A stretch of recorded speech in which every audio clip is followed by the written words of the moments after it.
Good evening. So today I had a BMR test done at the Wellness Center, and it is up to 1020, so 1,020 calories. I'm almost at normal for my metabolism. I think that's great. I got my calories estimated for maintaining, so I will be able to do a little bit of a keto carnivore cut, a lot more scientifically, so to speak.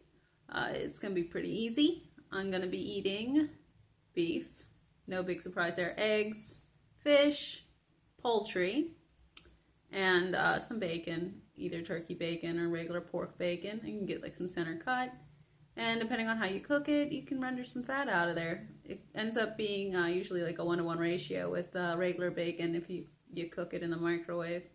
Or in the you can also cook it in your air fryer. It's a little late. It's around 9 o'clock tonight. Just got off the phone with my dad. Had a great conversation.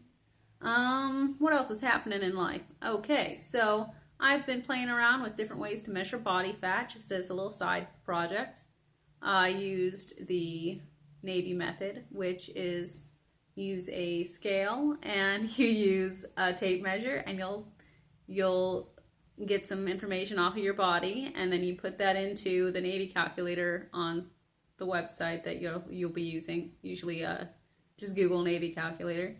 Or you can do it longhand. I don't have the calculation to do that, but it is possible. Anyway, you can estimate body fat that way. I got 27% when I did mine. That's consistently where I am at usually. So that wasn't a surprise. Then I have a really cheap bioimpedance scale that I got for like $20 a while ago. I downloaded the app and I stood on it, and it said that I was 34% body fat. All right, so bioimpedance. The thing about that is, depending on your hydration status, electrolytes, all sorts of different things, you can get different readings. Not exactly accurate. So I went to the school, and in our gym we have an old Tanita scale. It's another bioimpedance scale. This one's different. I believe it still only used one current, but you hold these little metal things, sort of like Scientologists use whenever they're doing their what is that, clearing or something? Anyway, so you hold on to these little metal handles, and you're also barefoot, and you're standing on these metal panels, and it sends a current just like the bioimpedance scale, but it sends it through your arms and your legs. But I don't think it actually gets into your abdominal area because, okay, this is funny. It said I was 19% body fat. I would look like a supermodel if I was 19% body fat. I can guarantee you 100% I'm not 19% body fat. So this little thing prints out. Didn't you have to put a quarter in it? It prints out, and instead of it telling me my lucky numbers and my horoscope, it tells you information about like your limbs, how much estimated body fat's in there. It'll tell you your fat-free mass, your BMR, your estimated BMR, and your body fat. And then I put my goal as 24% body fat, so I figured it would say 27%, and my goal is 24%. It actually suggested I gain 6 pounds of fat and told me how much to eat in order to get there. And I would love to eat cheesecakes. So I was like, oh my God, I wish this was true. I have some recipes. They're keto cheesecakes, and I haven't made them in a while because carnivore, and I would love to make them. So I was joking around that my SMART goal project was going to end up being me just talking about how much cheesecake I eat every week in order to gain fat. Not happening, buddy. Not happening. So that was fun. This weekend, I'm going to go back up to the gym and talk to a trainer, and we're going to get calipers. And that's where they have like these little measurements. They pinch the fat, certain areas, and we do calculations, and we'll figure out an estimation of body fat that way. And then next week, Thursday, I go in for a bod pod, which is what I normally use. The bod pod does not use bioimpedance or anything like that. It uses air displacement. and it's able to estimate body fat that way. Now, all of these are estimations. All of them are not completely accurate, but the main thing is to stick to one method. The reason I'm telling you this is because, and showing you this and talking about it, is because you're going to get different things from different methods. And if I would have believed the Tanita scale, I would think, oh my God, I should be emaciated. I do need to gain weight. Wouldn't that be great? But if I would have believed my little bioimpedance scale, I would have thought, oh my God, 34% body fat. Holy crap, but I've got to like restrict my food. Right? Freak out. Because like that's high. That's where I started years ago, was 34% body fat. I don't think I'm 34%. So all these different methods come with different results. Main thing is to be consistent.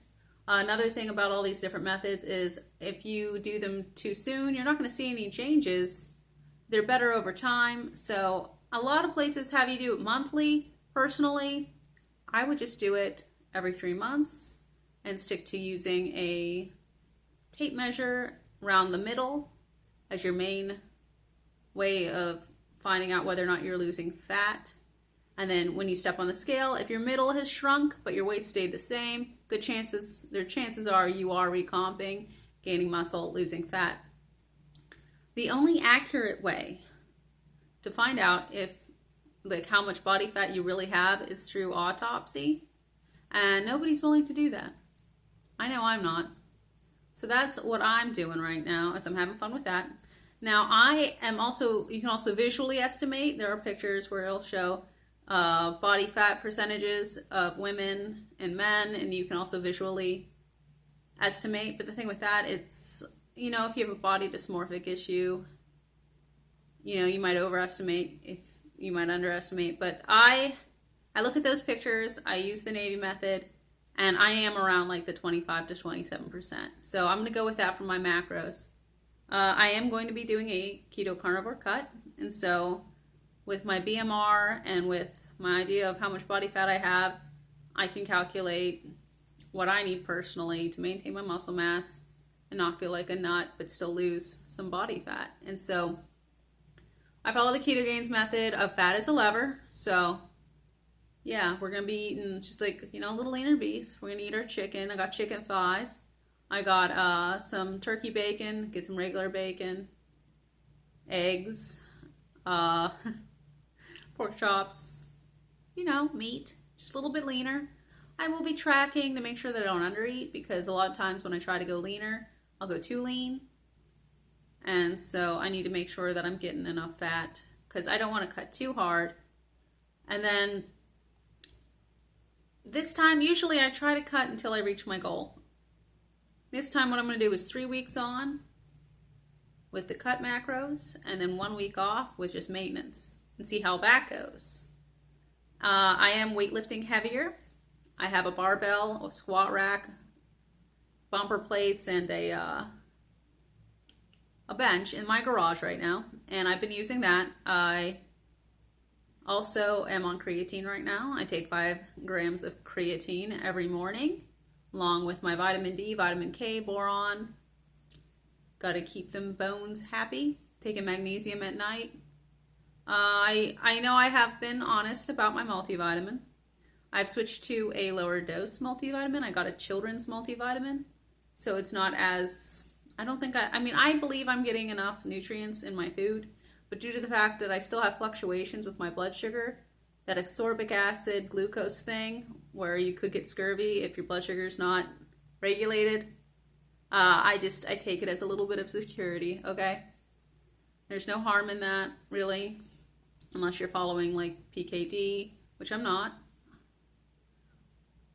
School's going great. I have a paper due tomorrow. I've got like a third of it done. I'm gonna go to bed, finish it in the morning. I have all the other homework done. Not too worried. I don't do work very well when I'm exhausted. I had a really early morning today, so I'm gonna wind down, go to bed, get in a good night's sleep, and work on that in the morning. I already read all the paperwork. Dexy's going off. You're cool. Dexy has been like 30 points too high. Yeah, I'm not really that high. I'll recalibrate before bed. Anywho, school's good, life's good, lifting heavier. Really excited about what the future is going to bring. And I'm excited to see if I've gained any muscle next week. And when I do find out, I'm excited to lose some fat and show it off. Yeah, sweat for that bikini this summer. Probably not. I don't really go swimming. But I do like laying out in my yard. So I gotta look good for that. Yeah, right? No? Good night, everyone. I'll talk to you next week after I get my bod pod.